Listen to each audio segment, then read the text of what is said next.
One day, James had to wait at the station till Edward and his train came in. This made him cross. Late again! Edward laughed and James fumed away.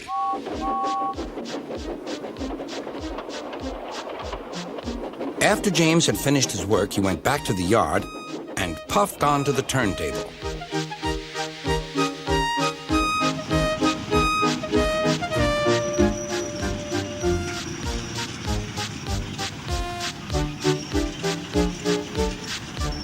He was still feeling very bad-tempered.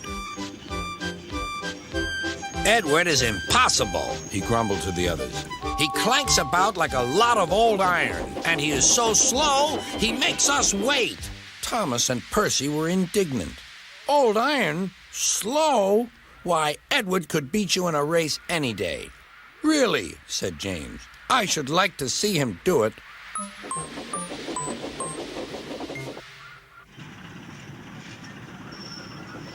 Next morning, James's driver was suddenly taken ill. He could hardly stand, so the fireman uncoupled James ready for shunting.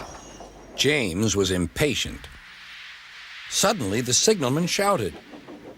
There was James puffing away down the line. All traffic halted, called the signalman. Then he told the fireman what had happened. Two boys were on James's footplate fiddling with the controls. Phew! They tumbled off and ran when James started. The signalman answered the telephone. Yes? He's here. Right. I'll tell him. The inspector's coming at once. He wants a shunter's pole and a coil of wire rope. What for? Wondered the fireman. Search me, but you'd better get them quickly. The fireman was ready when Edward arrived.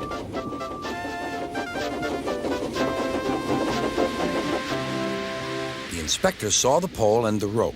Good man, jump in.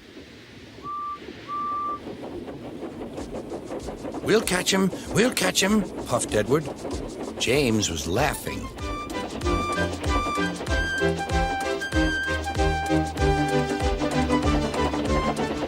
What a lark, what a lark, he chuckled to himself. Suddenly, he was going faster and faster. He realized that he had no driver. What shall I do? I can't stop. Help! Help! We're coming, called Edward.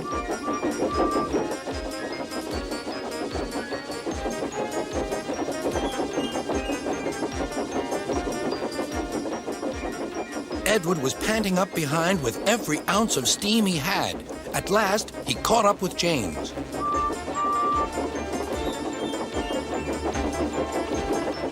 Steady, Edward, called his driver.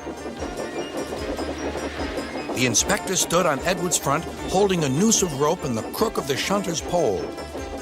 He was trying to slip it over James's buffer. The engines swayed and lurched. At last, got him, he shouted. He pulled the noose tight. Gently braking, Edward's driver checked the engine speed, and James's fireman scrambled across and took control.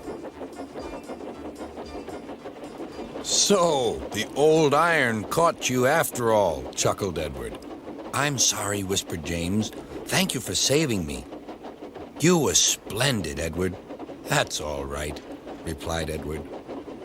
The engines arrived at the station side by side. Sir Topham Hatt was waiting. A fine piece of work, he said.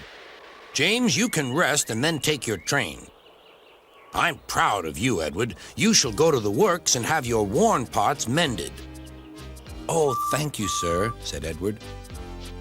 It'll be lovely not to clank.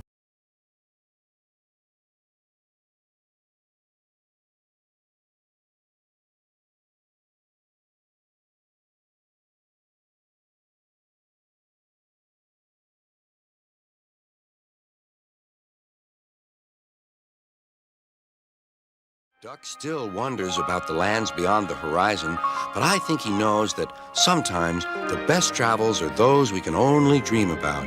Don't you?